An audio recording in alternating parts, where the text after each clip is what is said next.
Bible, American King James Version. Genesis chapter 1 to 3.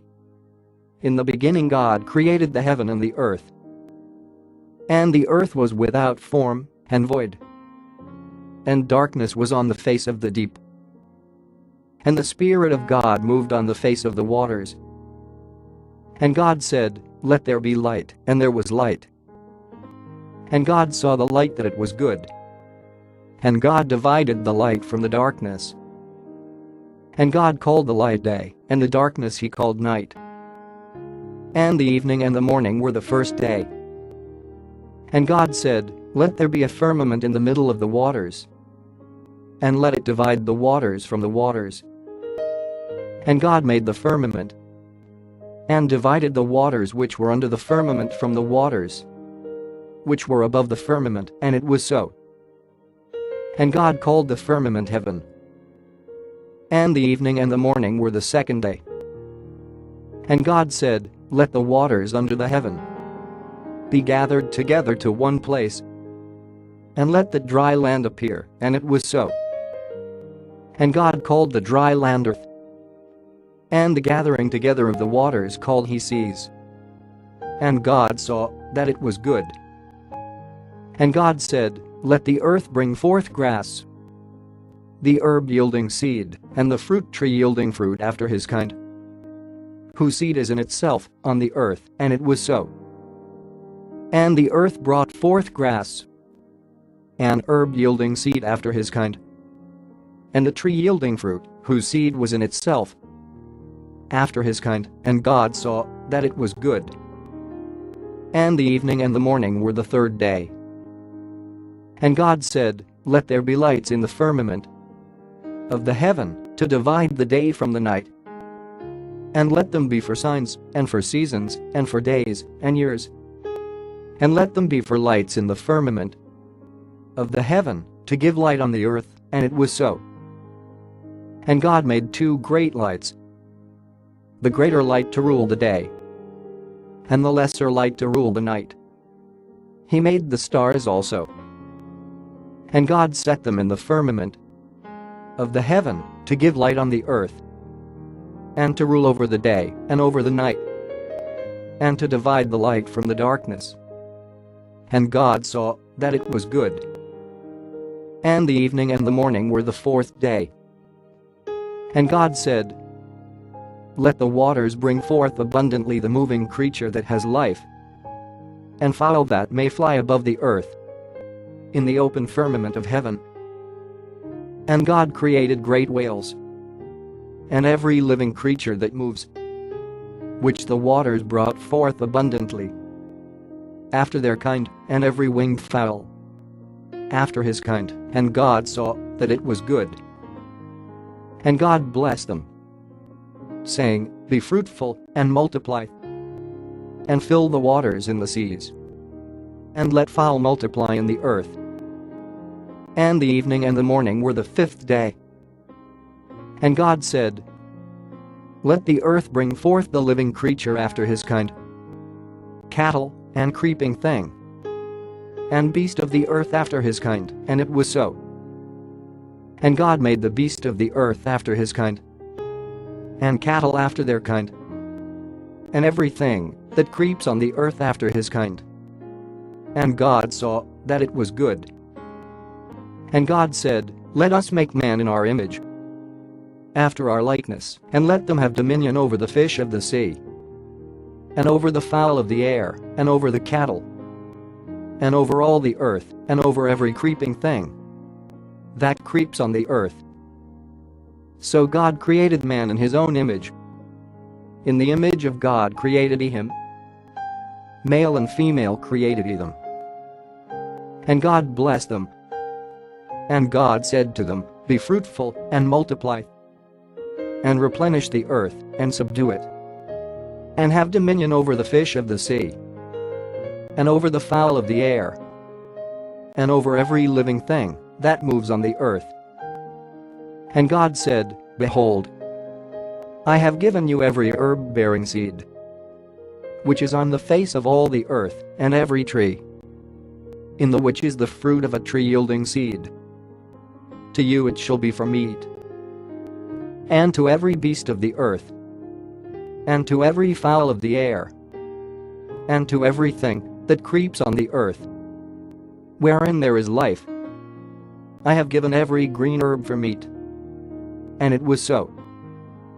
And God saw everything that he had made, and, behold, it was very good. And the evening and the morning were the sixth day. Thus the heavens and the earth were finished, and all the host of them. And on the seventh day God ended his work which he had made. And he rested on the seventh day from all his work which he had made. And God blessed the seventh day and sanctified it, because that in it he had rested from all his work which God created and made. These are the generations of the heavens and of the earth when they were created, in the day that the Lord God made the earth and the heavens, and every plant of the field before it was in the earth, and every herb of the field before it grew. For the Lord God had not caused it to rain on the earth, and there was not a man to till the ground. But there went up a mist from the earth, and watered the whole face of the ground. And the Lord God formed man of the dust of the ground, and breathed into his nostrils the breath of life, and man became a living soul.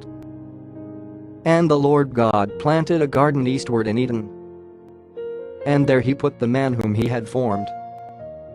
And out of the ground made the Lord God to grow every tree that is pleasant to the sight and good for food, the tree of life also in the middle of the garden, and the tree of knowledge of good and evil. And a river went out of Eden to water the garden, and from there it was parted and became into four heads. The name of the first is Pison, that is it which compasses the whole land of Havilah, where there is gold, and the gold of that land is good. There is bdellium and the onyx stone. And the name of the second river is Gihon. The same is it that compasses the whole land of Ethiopia. And the name of the third river is Hiddekel, that is it which goes toward the east of Assyria. And the fourth river is Euphrates. And the Lord God took the man and put him into the Garden of Eden to dress it and to keep it. And the Lord God commanded the man, saying, Of every tree of the garden you may freely eat, but of the tree of the knowledge of good and evil you shall not eat of it. For in the day that you eat thereof you shall surely die. And the Lord God said, It is not good that the man should be alone. I will make him an helpmeet for him. And out of the ground the Lord God formed every beast of the field and every fowl of the air, and brought them to Adam to see what he would call them. And whatever Adam called every living creature, that was the name thereof. And Adam gave names to all cattle, and to the fowl of the air, and to every beast of the field. But for Adam there was not found an helpmeet for him. And the Lord God caused a deep sleep to fall on Adam. And he slept, and he took one of his ribs, and closed up the flesh instead thereof. And the rib, which the Lord God had taken from man, made he a woman, and brought her to the man. And Adam said, This is now bone of my bones, and flesh of my flesh. She shall be called woman, because she was taken out of man. Therefore shall a man leave his father and his mother, and shall join to his wife, and they shall be one flesh. And they were both naked, the man and his wife, and were not ashamed. Now the serpent was more subtle than any beast of the field which the Lord God had made.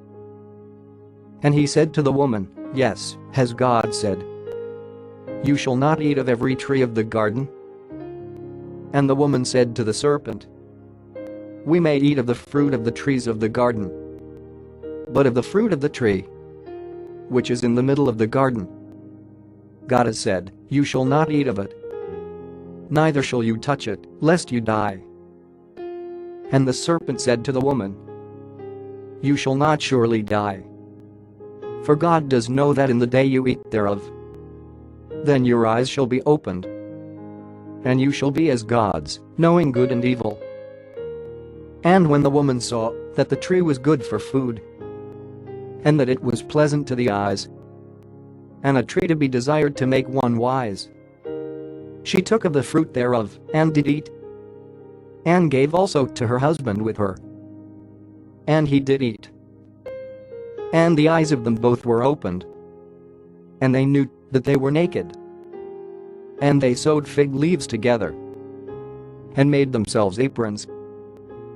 And they heard the voice of the Lord God walking in the garden in the cool of the day.